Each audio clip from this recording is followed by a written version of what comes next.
belajar kita SMP Negeri 4 ini. Kemudian pada kesempatan kali ini memang saya punya kontrak kerja seperti yang dikatakan oleh Bapak Kepala Sekolah tadi. Kontrak kerjanya itu adalah menyampaikan pemahaman apapun materi, apapun ilmu yang telah didapat selama pendidikan. Nah, sebagai informasi, selama 2 bulan lebih ini, hampir 3 bulan itu sudah melewati sebanyak 4 modul.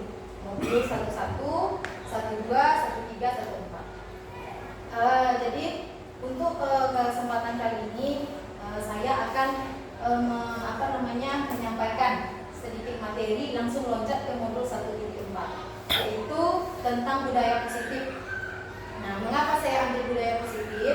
Karena di dalam budaya positif itu sudah merangkul semuanya modul 11, 12, 13. Jadi intinya di sini tentang budaya positif. Konsep dari budaya positif itu yang pertama adalah perubahan paradigma belajar.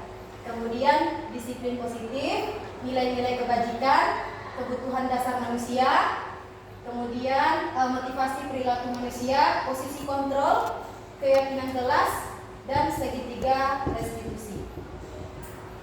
Nah, sebelum lanjut ke sini, ke paradigma tadi, jadi apa itu budaya positif? Nah, budaya positif itu bahasa populernya kita itu adalah tata tertib. Tata tertib yang sudah sudah kita buat di sekolah. Jadi kerennya bahasanya sekarang diperlembut lagi, diperhalus, namanya budaya positif. Mengapa dia dikatakan budaya? Karena tata tertib itu kita mengharapkan nanti menjadi budaya, menjadi kebiasaan bagi peserta didik kita. Nah, begitu. Makanya diubah bahasanya menjadi budaya positif. Nah, begitu bahasa ya. Oke, kita masuk ke yang pertama, perubahan paradigma belajar. Nah, selama ini belajar kita dikenal dengan CBSH. Nah, catat buku sampai habis, kan? Sekali-sekali ada kita berceramah, sekali-sekali kita melakukan belajar kelompok, diskusi kelompok terhadap murid-murid kita. Nah, ada paradigma baru di dalam kurikulum Merdeka. Apa itu? Pembelajaran yang merancang dengan prinsip berdiferensiasi. Ya, seperti yang dikatakan oleh Bu Indra kemarin sebagai pengawas kita, pembelajaran yang berdiferensiasi. Nah, saya ulang kembali, apa itu berdiferensiasi? Yaitu pembelajaran di mana kita itu mengelompokkan peserta didik kita sesuai dengan tingkat kemampuannya. Nah, jadi di kelompok itu peserta didik kita buat kelompok dengan berbagai tingkatan sesuai dengan level kemampuan anak. Mulai dari mungkin level rendah, level sedang, dan level tinggi. Di sini kita tidak menganggap anak-anak kita itu level rendah, seperti dia paling bodoh, bukan begitu. Tapi kemampuannya sedikit lebih rendah daripada teman-teman yang lainnya. Kemudian ada level sedang, kemudian level tinggi. Seperti yang sudah sama-sama kita kemarin kita tanyakan kepada Ibu PP, Ibu pengawas kita, bahwa tentunya di dalam kelas itu kita banyak permasalahan yang kita hadapi, terutama dalam diskusi kelompok itu jarang kita melakukan secara efektif. Mungkin kita tujuh awalnya begini, dalam waktu sekian tugas kelompok anak sudah siap. Kita sudah tugaskan nih, anak yang cerdas, anak yang levelnya di atas, mungkin dia mengerjakan, menjawab soal-soal permasalahan yang kita berikan di kelompok. Kemudian anak yang sedang, mungkin dia tidak suka berbicara, anaknya pendiam seperti anak kita kan ada tuh. Seperti yang kelas gitu kan. Jadi dia disuruh menulis, menyalin di kertas LKPD yang sudah kita sediakan misalnya. Kemudian anak yang suka bercelote itu kita suruh dia untuk menyampaikan hasil diskusinya. Nah, ini idealisnya Bapak Ibu. Cuma kenyataannya kan kita temui di dalam kelas itu masih jauh dari kata itu. Cuma marilah berangsur-angsur kita memperbaiki. Ya, karena anak-anak kita itu mungkin belum terbiasa dengan gaya belajar berdiferensiasi itu pelan-pelan. Tak bisa langsung berubah Bapak. Ya, pelan-pelan saja. Mungkin kita tuntun dulu. Ini percaya dia, tapi setelah kita suruh dia menyampaikan materinya, dia tidak punya kemampuan. Kita ajarkan dulu Bapak. Kita ajarkan dulu dia berbicara, mulai dari A sampai Z seperti kita mulai berbicara. Pelan-pelan, ansur-ansur aja. Tak langsung menjadi barang itu. Oke, lanjut Mela. Bagaimana seseorang bisa berubah? Nah, kita kan ingin membentuk perubahan tadi Bapak Ibu. Bagaimana berubah dari paradigma stimulus respon kepada pendekatan teori kontrol? Steven mengatakan bila kita ingin, nah ini sengaja saya buat tulisannya karena memang bahasanya sangat luar biasa sekali. Bila kita ingin membuat kemajuan perlahan, sedikit-sedikit ubahlah sikap atau perilaku. Jadi kita ubah dari diri kita dulu, ya, diri kita dulu kita ubah. Kemudian, namun bila kita ingin memperbaiki cara-cara utama kita, maka kita perlu mengubah kerangka acuan kita. Ubahlah bagaimana kita melihat dunia, bagaimana kita berpikir, bagaimana kita bisa mengubah paradigma kita. Selanjutnya, skema pemahaman dan penjelasan aspek-aspek tertentu tentang realitas. Jadi kata Pak Ki Hajar Dewantara, Pak Ki Hajar Dewantara itu mengatakan bahwa pendidikan itu adalah menuntun. Nah, ini saya pelajari di modul 1.1. Menuntun bagaimana? Kita menuntut peserta didik kita itu dari yang tidak bisa menjadi bisa. Kita tidak bisa merubah peserta didik kita. Jadi Pak Kahadi itu mengkiaskan kita guru ini adalah seorang petani. Yang kita tanam itu adalah padi. Dan tidak mungkin padi itu tumbuh berubah menjadi jagung. Nah, tapi kita sebagai petani itu bagaimana menjadikan padi yang kita tanam itu nanti dia tumbuh subur, berbuah bagus, bane bahasa kamu. Nah itu, jadi kita itu seperti itu. Padi itu siapa? Murid kita. Petani itu siapa? Kita. Bagaimana cara kita menumbuhkan supaya padi itu tumbuh subur, berbuah bagus? Mungkin kita semprot, kita pupuk, membuang hama-hama yang tumbuh di sekelilingnya. Nah, gitu ya, itu menurut Hajar Dewantara. Jadi kita itu harus menuntun. Kita tidak bisa mengubah peserta didik kita seperti apa yang kita inginkan, karena mereka sudah punya pribadinya tersendiri. Kita cuma menunjukkan aja gitu. Ya, lanjut. Selanjutnya disiplin positif. Disiplin positif adalah cara menerapkan sikap disiplin yang bertujuan untuk menumbuhkan kesadaran serta memberdayakan anak mandiri melakukan sesuatu tanpa iming-iming hukuman, sogokan, ancaman, maupun hadiah. Sebagai pendidik, tujuan kita adalah menciptakan anak-anak yang memiliki disiplin diri sehingga mereka bisa berperilaku dengan mengacu pada nilai-nilai kebajikan universal dan memiliki motivasi. Nah ini, motivasi intrinsik atau ekstrinsik. Disiplin yang kita terapkan di sekolah ini, dia mau mengikuti atau dia mau melakukan disiplin positif yang sudah kita diterapkan di sekolah. Motivasi dia apa?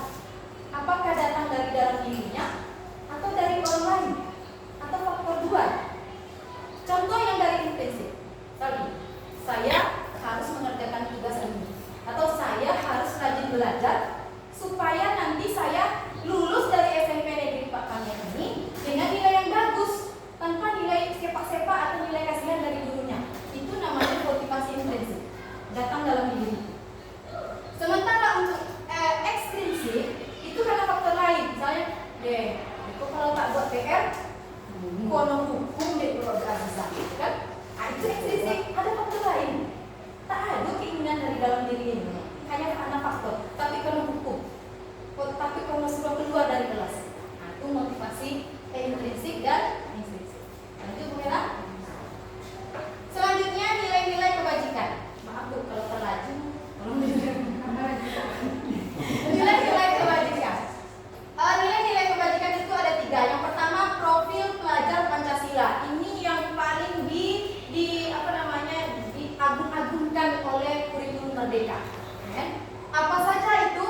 Beriman dan bertakwa terhadap Tuhan Yang Maha Esa. Ini pasti kita lakukan Bapak Ibu. Ya?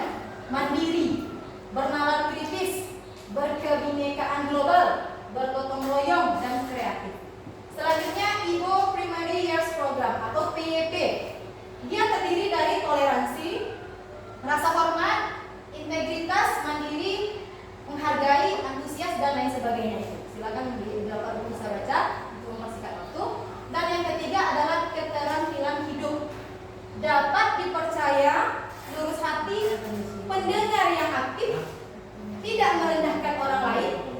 memberikan yang terbaik dari diri. Nah, ini yang kita harapkan muncul dari peserta didik. Selanjutnya kebutuhan dasar manusia. Nah, ini kebutuhan dasar manusia ini sangat sederhana sekali Bapak Ibu. Apa itu?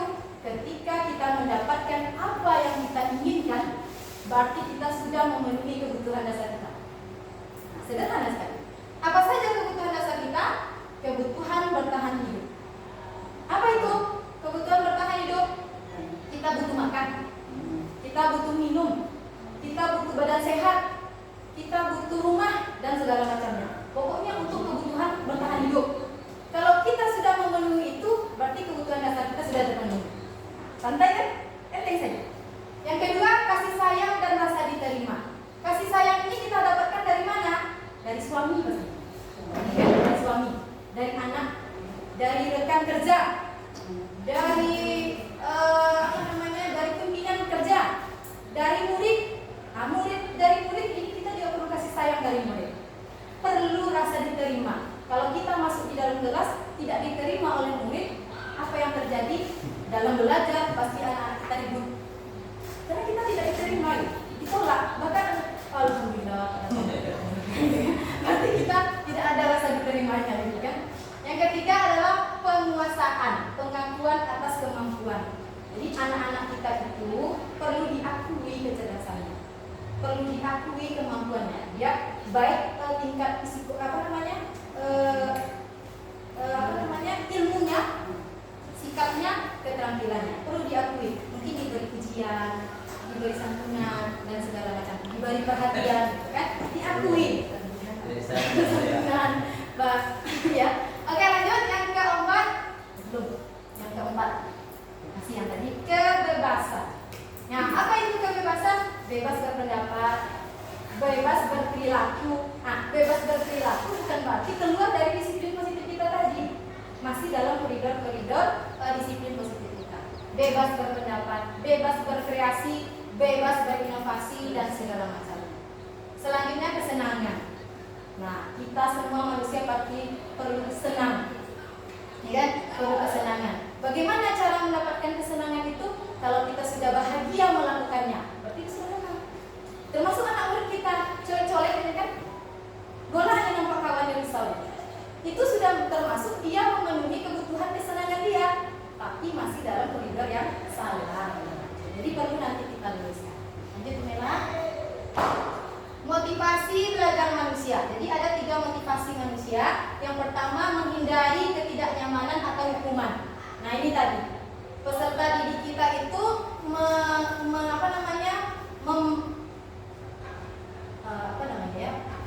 melaksanakan peraturan atau tata tertib sekolah kita itu motivasinya apa? Apakah karena tidak nyaman atau untuk menghindari hukuman?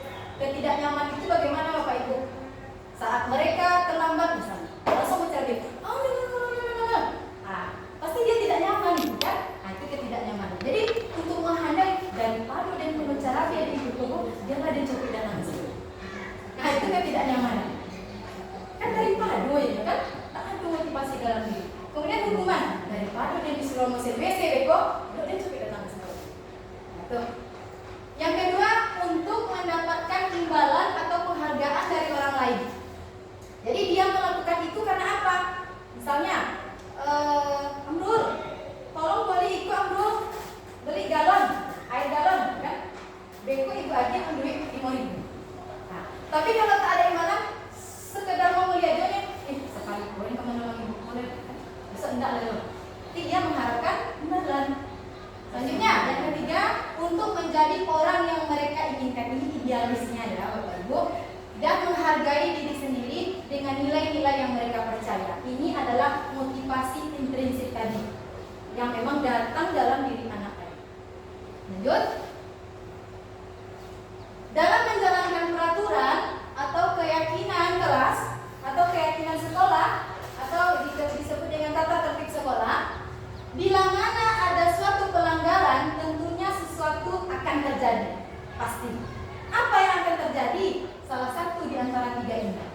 Bisa dia berbentuk hukuman. Poin-poin hukuman itu terdiri dari tidak terencana atau secara tiba-tiba. Si arbitra datang nih,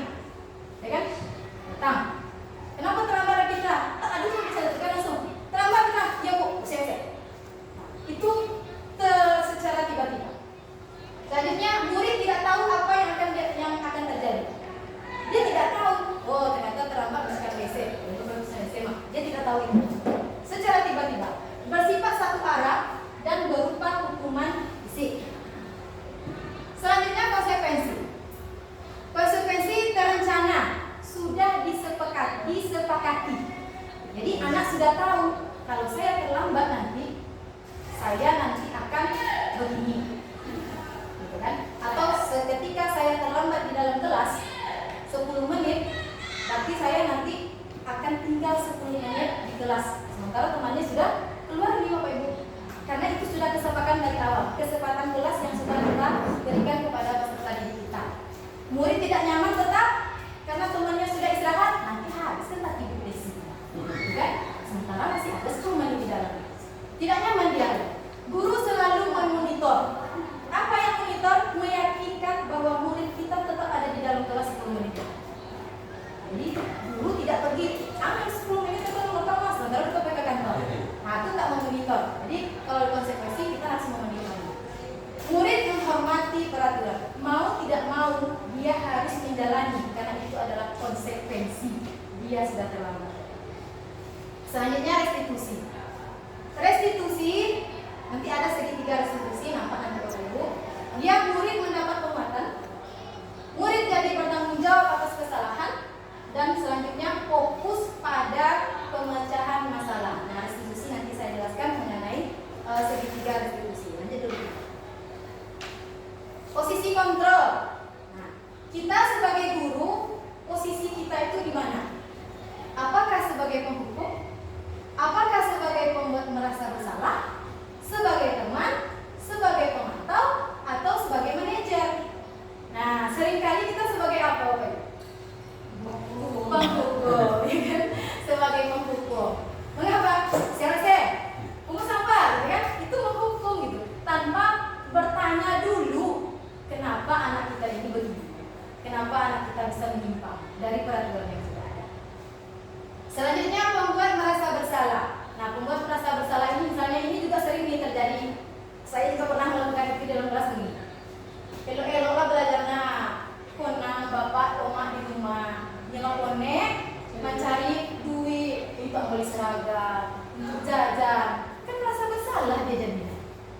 Merasa berhaka dia sama orang tuanya. Merasa tidak memenuhi kewajiban dia sebagai anaknya. Nah ini pembuat merasa bersalah. Posisi saya pernah seperti itu. Kemudian teman. Kalau posisi temannya dirangkul. Si Albitra terlambat. Terlambat atau Albitra, dia bu. Tapi terlambat. Lambat aja bu. Gitu kan? Tapi terlambat aja bu. Jam 1 malam tadi itu. Nah iyalah, bilang pandai ibu harus ke apa namanya itu? Ke guru piket. Atau kayak guru BK, pandai itu di BK nah itu sebagai teman. Di sini siswa itu akan merasa ketergantungan dengan kita. Setiap punya masalah itu cari kita, mengadu ini. Belum tentu ini dilakukannya kepada guru yang lain. Nah ini efeknya kalau kita sebagai teman. Sebagai pemantau seperti yang ada tadi yang konsekuensi. Kita sebagai pemantau, jadi atas segala yang misalnya yang 10 menit tadi, kita harus berada di sana, memantau peserta didik kita, apakah dia sudah melakukan apa konsekuensi yang telah disepakati. Sebagai manajer, nah ini idealisnya. Sebagai manajer, kita cari dulu permasalahannya, kita stabilkan dulu emosinya, kemudian kita suruh dia bertanggung jawab, menganalisa sendiri. Kesalahan apa dan konsekuensi apa yang atau keyakinan apa yang telah dilakukannya. Aku solusi itu. Nah ini untuk sebagai manajer. Lanjut Mela. Keyakinan kelas. Rupanya Bapak Ibu, setelah di sini saya tahu keyakinan kelas ini harus kita buat. Kapan kita buat? Ketika di awal pembelajaran. Keyakinan kelas ini sama dengan kesepakatan kelas kontrak hari itu. Contoh, masuk kan? Kita keluar tepat waktu, disepakati sama-sama. Tapi sebelum bel ini, itu mobilnya keluar dulu. Itu keyakinan kelas. Kemudian kalau saling menghargai, jadi dalam kelas itu anak-anak saling menghargai dan lain sebagainya. Tergantung kita guru apa keyakinan kelas yang akan kita sepakati dengan peserta didik kita. Nah itu keyakinan kelas. Dan keyakinan kelas ini tentu ada konsekuensinya nanti. Kalau dia melanggar, apa konsekuensinya? Keyakinan kelas. Nah ini intinya Bapak Ibu, segitiga restitusi. Jadi ada 3. Yang pertama adalah menstabilkan identitas identitas. Jadi ketika anak kita itu bermasalah, menyimpang dari koridornya, kita harus stabilkan dulu. Setiap orang pasti pernah mengalami kesalahan. Contoh, si Fikri kemarin melakukan emak, ya kan? Iya, mencolek si Adel. Iya. Kemudian si Fikri ini bahagia pasti, ya kan? Dia sudah memenuhi kebutuhan dasarnya, yaitu kebahagiaan. Tapi kan menyimpang. Nah, kemudian contoh yang lain, si Oscar misalnya, tiba-tiba dia mencontek kepada Regina, nah, gitu kan? Nanti Regina marah nih, oh, nggak tenju, bunyi, kan? Nanti tentu dia berkelahi di dalam kelas, adu mulut dan segala macamnya. Nanti kita panggil ini sedikit ilmunya ya IPK, jadi kita panggil anak tadi. Nah, ini idealnya Bapak Ibu. Mudah-mudahan kita bisa melakukan ini untuk kedepannya tanpa langsung menyumbur-nyumbur anak tadi. Pelan-pelan saja, ansur-ansur sedikit demi sedikit. Memang untuk keluar dari zona nyaman itu memang sulit. Tapi perlahan-lahan kita seret keluar sehingga kita penuh keluar dari zona nyaman kita. Demi kemajuan pendidikan, demi anak didik kita. Karena peserta didik kita itu adalah sahabat kita. Jadi kita panggil Regina tadi, tanya dulu mengapa dia menyinju atau marah sama si Oscar. Ini menyantek sama awak. Tentu bongi awak mau mencari ini kalau menyantek gitu kan. Nanti kita sebagai kepala guru posisinya sebagai posisi kalau menstabilkan identitasnya begini. Iya tuh Regina. Ibu kalau di posisi Regina ada teman yang menyantek, ibu marah loh. Pasti ibu bongi kan itu lawannya. Seolah-olah kita tuh laki inyong gitu dulu. Nah, jadi selanjutnya baru validasi. Validasi itu kita tanya, adakah cara lain? Ya, apakah dia tuh punya cara lain untuk lebih efektif mendapatkan apa yang dia butuhkan? Selanjutnya, kamu tentu punya alasan mengapa melakukan. Jadi kita tinjau dulu, mengapa. Setelah kita tahu permasalahannya, barulah kita menanyakan keyakinan. Apa keyakinannya? Kita tanya, nilai-nilai apa yang sudah kamu langgar? Karena sebelumnya kita sudah punya keyakinan jelas bersama dia. Ya Bapak Ibu, tidak hanya tiba-tiba gitu. Kita sudah punya keyakinan sebelumnya dengan dia. Jadi nanti dia, misalnya di dalam keyakinan jelas yang sudah kita sepakati itu adalah menghargai teman sejawat, misal. Ada di sana keyakinan kelas kita. Nanti di nilai-nilai kita tanya apa yang sudah kamu kira-kira keyakinan apa yang sudah kamu lakukan? Ya Bu, berarti saya tidak menghargai teman saya lagi karena sudah menyinjungnya, mungkin sudah memarahi. Nah, selanjutnya kamu menjadi orang seperti apa? Akan bagaimana kamu nanti? Nah, itu ya Bapak Ibu. Jadi untuk lebih jelasnya segitiga restitusi, ada video singkat mengenai penerapan segitiga restitusi yang bisa kita lakukan kepada peserta didik. Ada dengan cara Beri Handayani, Ingalso Sumuro, kemudian Ingmadio Mangkarso. Intinya apa? Bayi itu sebagai suri tauladan yang baik bagi peserta didik. Kalau kita tak bisa memberikan contoh yang baik ke anak kita, tentu peserta didik kita itu akan melakukan hal yang sama kepada kita. Jadi terkadang perlu pula kita Bapak Ibu bercermin kita kepada diri kita. Mengapa peserta didik saya begini? Apakah ada yang salah dengan diri saya? Apakah mungkin kita pernah berkata kasar juga kepada dia sehingga dia juga berkata kasar kepada teman-temannya? Nah, jadi dari sini Bapak Ibu kita perlu merenung juga, harus bagaimana kita ke depan. Harus berubah pasti demi meningkatkan mutu pendidikan sekolah kita ya Pak Yosef. Harus berubah sedikit demi sedikit. Saya pun Bapak Ibu masih dari jauh dari kata yang idealis tadi. Jadi masih dalam tahap belajar. Mari kita berubah bersama-sama sedikit demi sedikit. Mudah-mudahan dengan ada motivasi intrinsik di dalam diri kita, berusaha bagaimana peserta didik kita, mari kita rangkul ya, memberikan yang terbaik, memberikan inovasi supaya kita bisa memberikan contoh yang baik kepada peserta didik kita dan menciptakan pembelajaran yang asik, dan menyenangkan bagi peserta didik kita. Next, habis menjelaskan. Jadi itu tadi penyampaian materi tentang pemahaman budaya positif dari saya kepada Bapak Ibu semua. Mudah-mudahan apa yang saya sampaikan ini bisa bermanfaat, menambah ilmu baru bagi kita semua, sehingga bisa perlahan-lahan bisa merubah cara belajar kita, cara mengajar kita, merubah pendidikan di SMP 4 Panjang. Mungkin itu saja dari saya, Bapak Ibu. Maaf kalau seandainya ada penjelasan yang kurang berkenan, mungkin yang tidak pas rasanya di hati Bapak Ibu, saya mohon maaf. Saya akhiri. Billahi taufiq wal hidayah. Assalamualaikum warahmatullahi wabarakatuh. Waalaikumsalam warahmatullahi wabarakatuh.